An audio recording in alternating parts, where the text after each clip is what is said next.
friends, and welcome to the channel today. I'm Luke, Thunderhead289 here on YouTube, and today we're going to talk about a few carb cheater things. I've seen a lot of questions and comments that have kind of floated around the internet, and to be fair, I've been a little behind on content.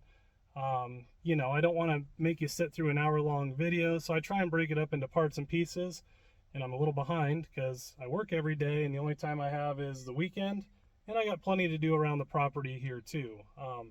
So that being said, I'm going to do a little short clip of answering a few questions about Carb Cheater itself, some of the misnomers I've seen, to clear that up. So with that, let's jump right in.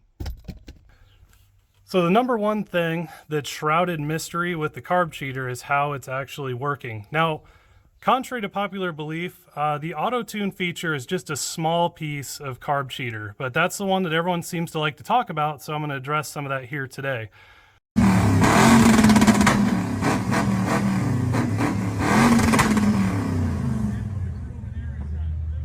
So in its simplest form, this is what Carb Cheater is doing to control adjustment. You don't alter anything on your carburetor. If you watch the install video, you can see that, we don't do anything to the carb. It's a real simple install. And basically, it is a dynamically controlled air bleed that basically has a differential between some engine telemetry and what your target telemetry is, and will adjust based on that. You have an idle setting, a cruise setting, and a high load setting. So, you have all those things there and different ways to capture it. But at its simplest form, all it is an air bleed. Now, this is the original Carb Cheater that I made on Power Tour 2019. And I made this thing as a temporary fix for going through the mountains. I live in a fairly flat area. I didn't have to do this regularly, but going through the mountains, there's less oxygen, your air-fuel ratio gets way richer, so I needed a way to lean the air-fuel ratio. So this was a good way where I can kind of do it on the fly as altitude changed without having to change my jets, which if you're familiar with carb tuning and know what you're doing, you know that altitude becomes quite a pain in those scenarios.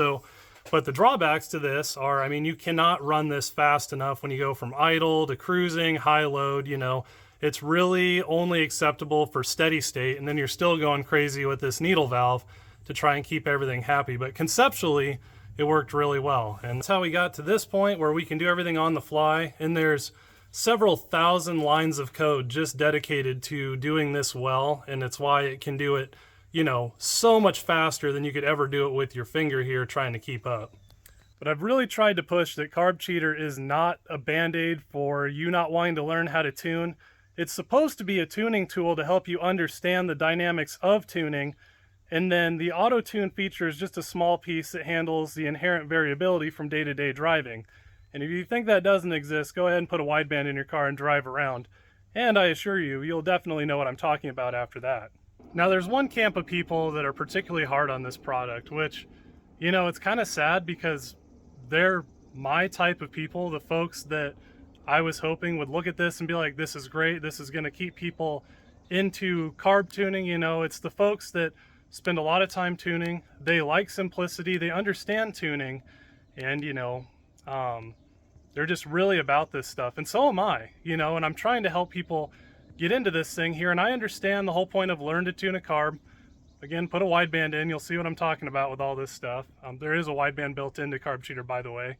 Weird. The other thing I see is that folks say, I don't want all these electronics on my engine to overcomplicate it. Dude, I completely understand that. I'm a programmer by day, and I drive a carbureted car to work every day. I like the inherent simplicity. Carb Cheater is very minimally attached to your engine. You can completely unhook this thing and pitch it, and you are on a normal carb. It will not shut you down from going down the road. It was very important to me to design it like that, or else it'd be going against everything I stand for with this stuff. All right, I'm going to fire the car up here, and Carb Cheater doesn't have to be connected to your phone for Carb Cheater to run. All the brains is in the box, okay? Your phone is just your user interface to make adjustments to target settings, and basically so you can see what's going on, okay? And when you make a change to a setting, you don't have to do that every time.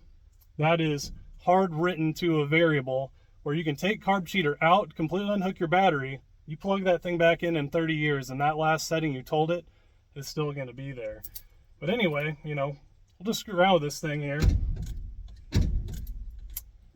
A lot of compression on this engine. There we go. Little trick to that stuff, if you're in a boat like me where you have a way too high compression engine, you can just turn your ignition off, put it on a switch, roll your engine over, and then once the engine's spinning, flip the ignition on. But I like to party, so I haven't done that yet. Or I like eating starters, you know. Alright, so we're up and running here. Carb cheater is doing its thing. Alright, it's running here. We're going to completely unhook carb cheater. There you go. You heard RPM drop a little bit. It got a little bit rougher there, but overall it's not going to stop you if you ever have an issue, okay? Obviously the engine still runs. That's how minimally invasive carb cheater is. I feel like I'm letting too much of my anarchist hot rod self bleed through here today. Also, again, every setting that I put in here before I unhooked it, still there, so very convenient. Everyone asks about the HEI hookup. So again, works really easy on an HEI. Your yellow wire will be tied into your battery post. I just spliced them in real ugly because it's the Maverick and it's ugly. But you can do that however you like. And then your green wire goes to your tack post. You know, simple as that. HEI might even actually be easier than a standard ignition coil installation, like what you see over here on my dad's truck. So that brings up another good point. Why are we tied to the ignition? So it was super important to me that carb cheater had zero draw with the vehicle off, okay? It has absolutely zero draw. Now how I do that is I use basically solid state controls from the ignition signal from your key. That's going to the ignition side of your coil, your distributor, whatever. And basically that's what turns on carb cheater. You know, the other two wires that's hooked to the battery, this is basically, think of it as a switch. You know, a little more complex than that, but its simplest form, that's what's going on here. And so when your vehicle is off, you know, carb cheater's off and it's drawing absolutely nothing. The other trick I was able to do with that, which again, this is why this is a simple concept, but really hard to do, is that, you know, say this was way open at idle, you shut your engine off, it's going to run on. You know, it's going to keep, you know, kind of cackling and bucking for a little bit when you shut the engine off. What we've done with carb cheater is that when you shut the engine off, it has itself self-latched on once it's on, okay? It sees that ignition drop out. It's going to completely close this valve immediately before it shuts itself off. That way you don't have any run-on issues. Again, this is really simple, but programmatically highly complex to make it work.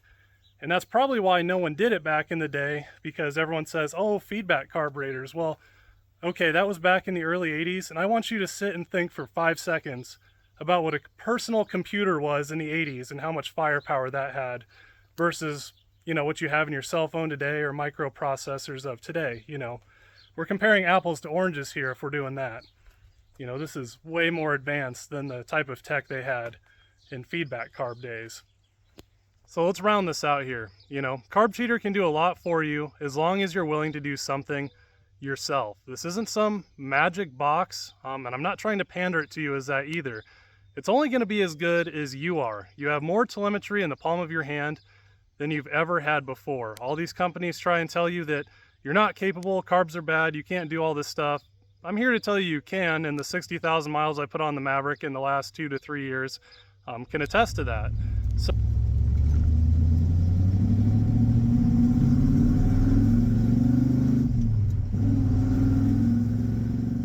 I'm putting the power back in your hands to make informed tuning decisions where it's no longer, you know, playing 20 questions with the carb, takes forever to do.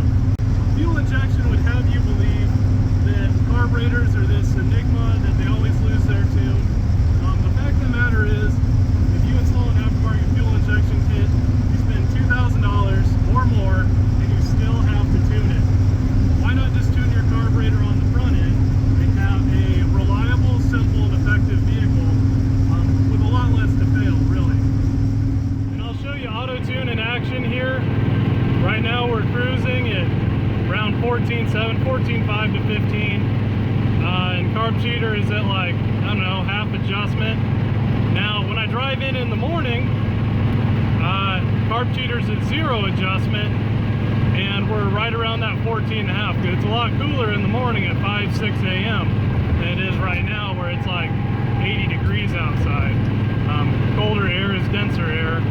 That's just basic science. So let's take a look at this thing. We'll look at it, we'll cut it off, and then we'll see where we're at. All right, I'll try and do this while I'm driving down the road here. So, turn auto tune off. Now we'll go back to our gauge screen.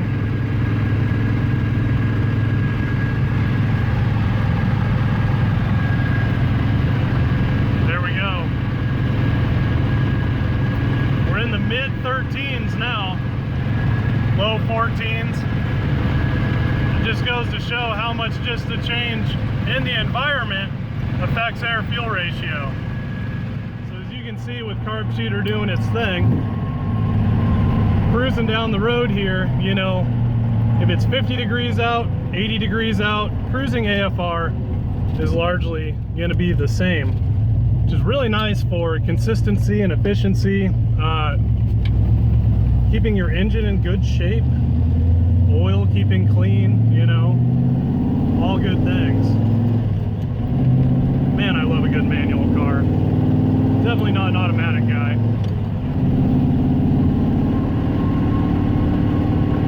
Such a cliche individual, aren't I? I feel very cliche.